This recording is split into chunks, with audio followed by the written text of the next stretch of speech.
পিঞ্জিরার পাখি আমার দিয়েছে উড়াল, কি দিয়ে ফিরাবো তারে, চোখের পানি শুধু ঝরে। জুড়া তো নিও না হায়রে ভাঙায়ে কপাল, যখন রাত্রি নিঝুম নেই চোখে ঘুম, একলা শূন্য ঘরে তোমায় মনে পড়ে বউ গো, তোমায় মনে পড়ে।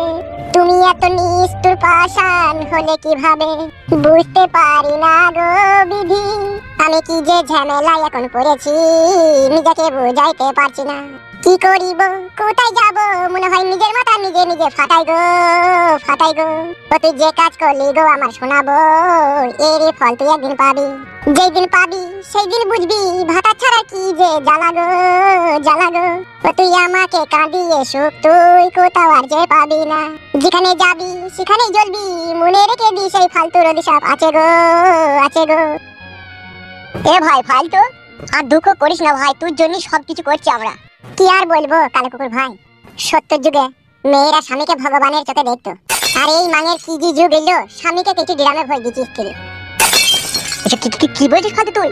ঠিকই বলছি কালো কুকুর ভাই, নাইলে একবার তুমি চিন্তা করে দেখো, যেই বউকে আমি মনের ভিতর থেকে ভালোবাসলাম, তার শরীরের প্রতিটি অঙ্গ প্রত্যঙ্গ জুড়ে আমি আমার এই 2 হাত দিয়ে তাকে আদর করলাম, তাহলে বলো সেই মেয়েটা আমাকে কি করে ভুলে যায়, আবার যেহেতু আমি তার স্বামী।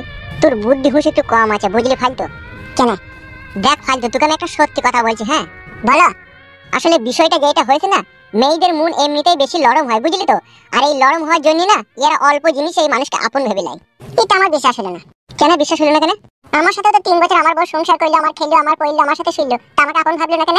তুমি যে বলছো অল্পতেই আপন ভেবে নাই, তাইলে এত কিছু দেওয়ার পরে আমাকে আপন ভাবলো না কেন? আমার কাছে পালিয়ে গেল কেন? আগো আমার কাছে একটা কথা শোনো। হ্যাঁ বলো। কিছু কিছু মেয়ে আছে এরা খুবই চরিত্রহীন প্রকৃতির হয়। তাই নাকি? হ্যাঁ গো হ্যাঁ, এই ধরনের মেয়েরা সৌন্দর্য পুরুষ মানুষকে দেখলে ভিতরকার আশা আকাঙ্ক্ষা অন্যরকম করে ফেলে। মানে কি করে ফেলে? অ্যাকচুয়ালি বিষয়টা যেখানে গিয়ে দাঁড়ায়, তাহলে ওইসব পুরুষ মানুষের কাছে শুতে চাই সেই সব মেয়ে। কালো ভাই বৌদি ঠিকই বলছি গো, মেয়েরা অমন ধারায় হয় বুঝলে তো। মেয়েরা অমন ধারায় হয় সেটা তো আমি বুঝলাম, তা তুই মেয়েটাকে ভুলছিস না কেন, তুই অন্য মেয়েকে বিয়ে করছিস না কেন, ওর পেছনে তুই পড়েছিস কেন? কি আর বলবো তোমাকে ভাই, যেদিনকে তোমার বউটা তোমার কাছ থেকে পালিয়ে যাবে সেদিন তুমি বুঝবা বউ হারানোর কি কষ্ট হয়। আমার বাল হবে বে, আমার কোনো কষ্ট হবে না, এরকম বালের বউ যদি আমার হারিয়ে যায় দাদা এই আরে কি চুলো খুশি পড়বে না আমার। কি বললে তুমি কথাটা?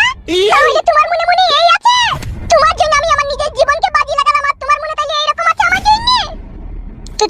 তোমাকে বলতে চাইনি কথাটা আমি, এখন বুঝতে পারছি তুমি আমাকে ভালোবাসো না। দেখো চোখ ছুঁই বলছি, তাকাও তাকাও, তুমি আমার জান, তুমি আমার প্রাণ, তুমি আমার মাংস সোনা, তুমি আমার পাতি হাঁসের ডিম, মাঝে ফালা করে বিট নুন খাবো, তবু তোমাকে ছেড়ে যাবো না। সত্যি করে বলছো তো? মাথায় হাত দিয়ে বলছি সত্যি করে।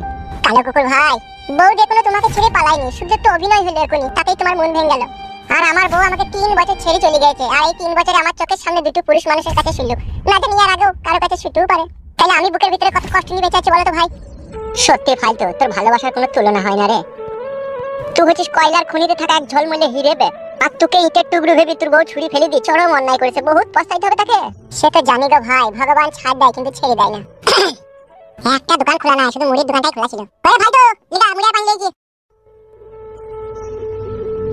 কেন কি বেমন খাতে না? এমনি কিছু হয়নি। বেলে ধর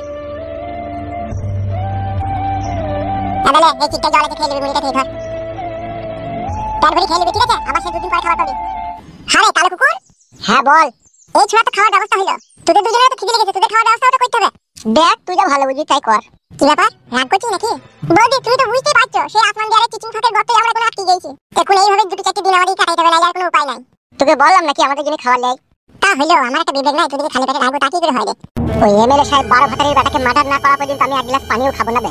সে তুই না খেলেও তোর বউকে তার খালি পেটে রাখা যায় না, ও মেয়ে ছিল ওর পেটে লাগবে, ও খালি পেটে খাইয়ে। বৌদি বলো।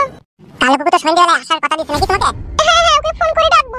বলি কালো কুকুর সন্ধ্যাবেলায় তো আসবে, আমি একবার বাড়ি চললাম বুঝলি তো, তোদের বৌদি লেগে চারটে খাবার আনবো, আর একবার আমি বাবাকে দেখে চলে আসবো। বেশ ঠিক আছে যা, দেরি করিস না যেন, সন্ধ্যা লাগার আগেই চলে আসবি।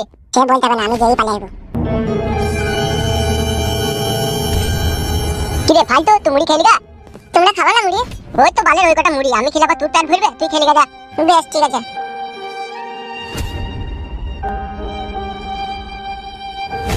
তুমি চিন্তা করছো নাকি? আমি আবার কি চিন্তা করব? আমি আমার স্বামীর প্রাণ বাঁচাতে এসেছি, আমাকে চিন্তা করলে